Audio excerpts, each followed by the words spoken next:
We have its head, a shield of bone, thick and ridged and riveted together like the plating of a warship.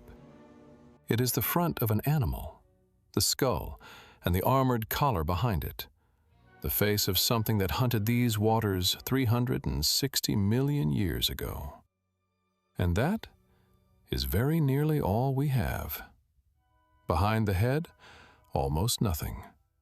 The rest of the body was built from cartilage, soft and light and quick to vanish. It dissolved into the sea floor an age before the first dinosaur drew breath. So, of one of the first great monsters in the history of the world, we have kept only the crown. This is Dunkleosteus, the first king, and the first kingdom to disappear completely.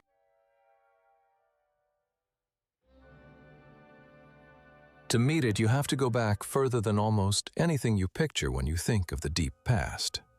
Before the dinosaurs, long before the first true forests had spread across the land, before anything with a backbone had taken more than a few uncertain steps out of the water.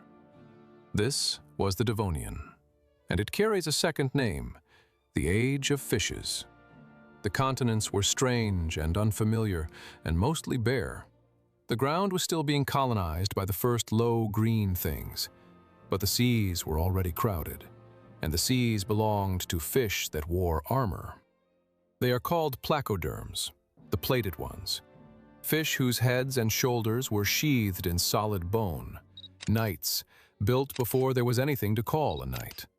And the largest of them, and the fiercest, was Dunkleosteus. We pulled its first bones from the shore of Lake Erie near Cleveland in the 1860s. It carries the name of the man who studied them, Dunkle's bone. Now, here is the first thing to set straight. It looks like a shark. It is not a shark. It is not even a close relative of one.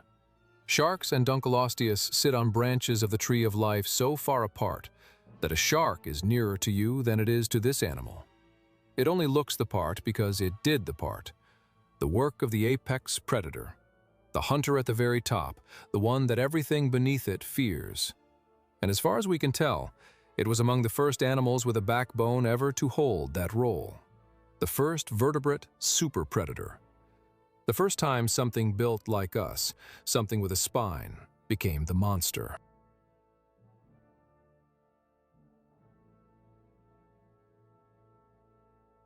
Look at the mouth, and you understand how it ruled. It had no teeth, not one. Where you would expect rows of teeth, Dunkleosteus carried something stranger, 2 pairs of long, bony blades drawn straight out of the jaw itself. Fangs at the front, long, shearing edges behind. A beak, sharpened into shears. And here is the elegant part. Every time it closed its mouth, the upper blades and the lower blades slid hard against each other, and in sliding they ground themselves sharp. The same bite that killed the prey also honed the weapon. The jaws sharpened themselves across a whole lifetime simply by being used. It never had to grow a new tooth. It only had to keep the edge. And studies of the skull suggest those jaws could do something else. They could fly open, fast, in a small fraction of a second. And opening that sudden underwater drags a current in behind it, a hard inward rush. Suction. So picture the strike. The mouth snaps wide, and the sea, and whatever is hanging in it, is pulled inward toward the blades. And then the blades come down. It is one of the most powerful bites ever estimated for any fish, strong enough to shear clean through armor, through shell, through the bony plating of other placoderms as if it were paper. It could cut prey larger than its own mouth, bite a thing in two and swallow it in pieces. That is a trick the sharks would not manage for another 100 million years. Dunkleosteus was doing it at the very dawn of the jaw.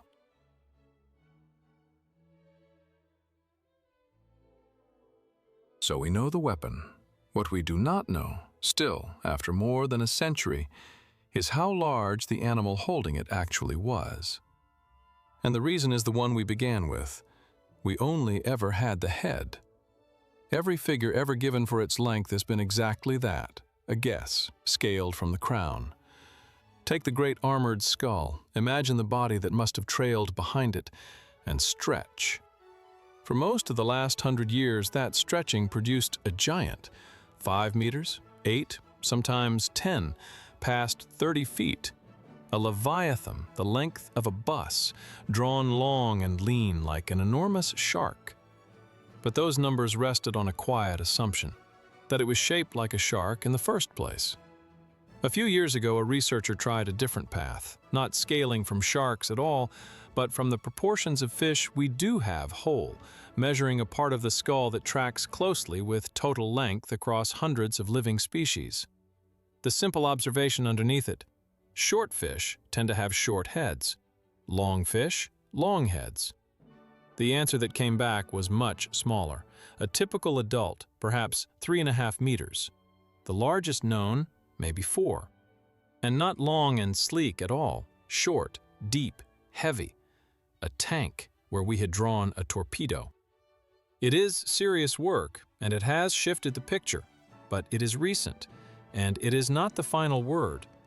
So the honest position is not that we were wrong, and now we are right. It is that we have never truly known. The first king left us his crown and carried the rest of himself down into the rock.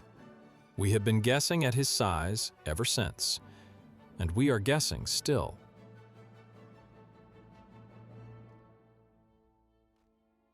Whatever its true length, we know what it did with that bite. It ate the armored world around it. The Devonian seas were full of hard-shelled, plated things, and Dunkleosteus was built to open every one of them. Shellfish, the coiled, armored ammonoids, the early sharks, and other placoderms split out of their own bony casings.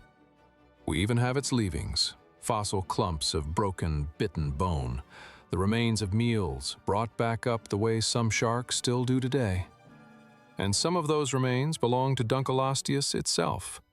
It ate its own kind, the greatest hunter in the sea, in a sea where the single most dangerous thing to a young Dunkleosteus was a larger one. But step back from the one animal, and something wider comes into view. Dunkleosteus did not stand alone. It was the peak of an entire dynasty. The placoderms had spread into every sea on Earth, hundreds of kinds of them. Bottom grubbers and giants and small darting things, all wearing the same invention, bone worn on the outside. They were a dynasty of firsts. Among them are the earliest animals we know of to bear live young, to give birth rather than spill eggs into the water. The first hint of that deep, familiar bond between a mother and a living offspring appears here, in armored fish in the Age of Fishes. For tens of millions of years, this was the most successful design in the ocean, the first great empire of animals with jaws. And Dunkleosteus was its crown.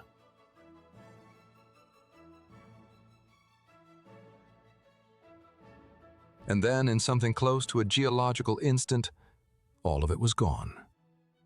The Devonian did not end gently. It closed in a series of mass extinctions, waves of dying spread across the end of the period. The seas lost their oxygen, the climate lurched and cooled. Whatever the full chain of causes, the shallow, crowded, armored world that Dunkleosteus ruled fell apart beneath it. And the placoderms did not come through. Not most of them. Not a wounded, surviving few. All of them. Every armored fish. Every last species of that vast and ancient dynasty. The entire group, erased from the earth top to bottom. The most successful body plan in the ocean for tens of millions of years, left behind not one single descendant. This is the part that is hard to hold in the mind. We are used to extinction taking an animal, the mammoth, the great shark. This took the whole kingdom. The throne did not pass to an heir because there was no heir. The seas were simply emptied of their armor. and handed over the long dark that followed to the soft and the fast, to the sharks and the bony fish whose descendants swim there now. Dunkleosteus was among the first animals with a backbone ever to rule the oceans of this planet, and the lineage it crowned is one of the very few in all of history to have ended so completely that nothing of it remains alive at all. So we are left in the end with the head, the riveted shield of bone, the blades that sharpened themselves, the crown of the first king of the vertebrate world. And behind it, absence. The body we never recovered, the size we are still arguing over, the whole armored empire that vanished and left no echo in anything alive. We hold the crown, we try to imagine the king, and just past the edge of that bony shield, the rest of the story goes dark. The first of our kind of life to rule the seas, and the first kingdom to disappear without an heir. Dunkleosteus, the armored king of the Age of Fishes, known to us by its crown and almost nothing else.